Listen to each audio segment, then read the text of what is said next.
ये बोर्ड पर मैंने ABCD लिखी है दोनों लिपियों की, है ना। इसमें कैपिटल लेटर भी है और स्मॉल लेटर भी है ना। दो तरह की लिपि होती है अंग्रेजी में। कौन कौन सी? हाँ, तुम्हारी भाषा में बड़ी लिपि और छोटी लिपि, ठीक है, दोनों लिखी हुई है। अब इसमें तुमको दोनों को याद करना है। बड़ी तो शायद लगभग सभी को आती होगी, लेकिन छोटी लिपि को पढ़ने में और समझने में थोड़े से गलती कर जाते हो तुम लोग। तो इसके लिए अपनों को आज समझना है कि बड़ी लिपि और छोटी लिपि में कैसा फ़र्क है, कितना फ़र्क है, और तुम आसानी से कैसे इसको याद रख पाओगे, कैसे समझोगे। सबसे पहले लेते हैं हम ए। क्या है ये? ए को ध्यान रखना, बड़ी लिपि का ए ऐसा रहता है और छोटी का एक ओ बना हुआ है और उसमें ओ में छोटी सी लाइन बाहर निकली हुई है, ठीक है, ये ए हो गया। और उसके बाद है क्या है? बी। बी कैसा है? बड़ा बी दो गोले हैं उसमें और छोटे बी में एक ही गोला है। कौन सा? वो भी नीचे का, ठीक है। अब सी। सी में कोई अंतर है क्या? बड़ी लिपि और छोटी लिपि में सी में कोई फर्क दिख रहा?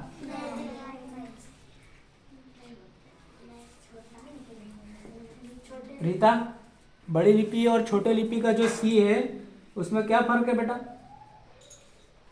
बोर्ड पे देखेगी तभी तो समझ में आएगा ना। तो इसमें कोई फर्क नहीं, इसको समझने में तुमको कोई दिक्कत नहीं आएगी, है ना। उसके बाद है डी।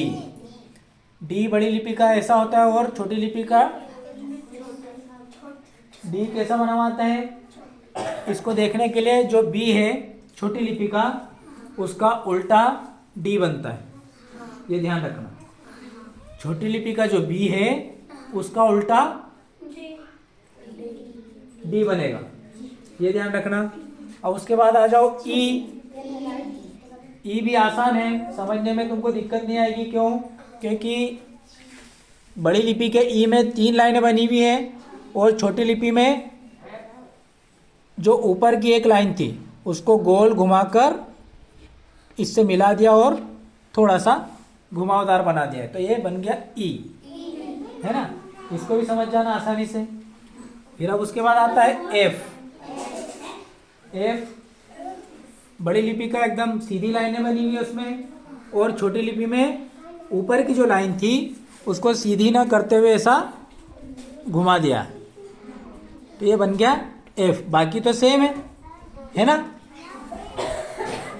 आगे समझ में? उसके बाद आता है जी।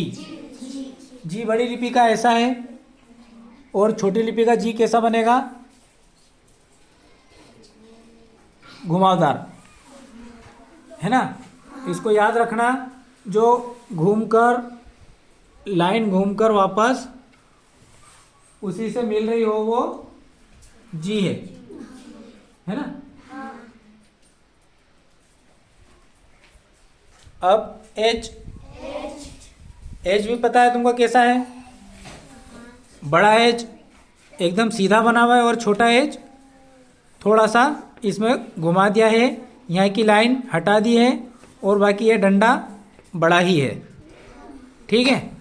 एच और एन में कंफ्यूज मत होना, गलती मत करना, क्योंकि एन में छोटी लाइन है, ये जो लाइन बनी हुई है ये छोटी सी और घुमावदार है ना, ये एन है।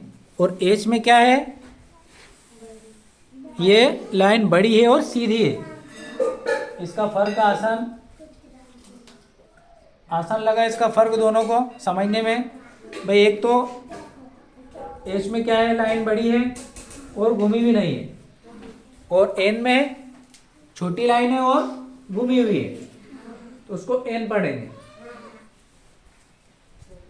अब आई में आई कैसा बना हुआ है? इसमें भी 2 लाइनें बनी हुई हैं और छोटी आई में एक बिंदी लगी है,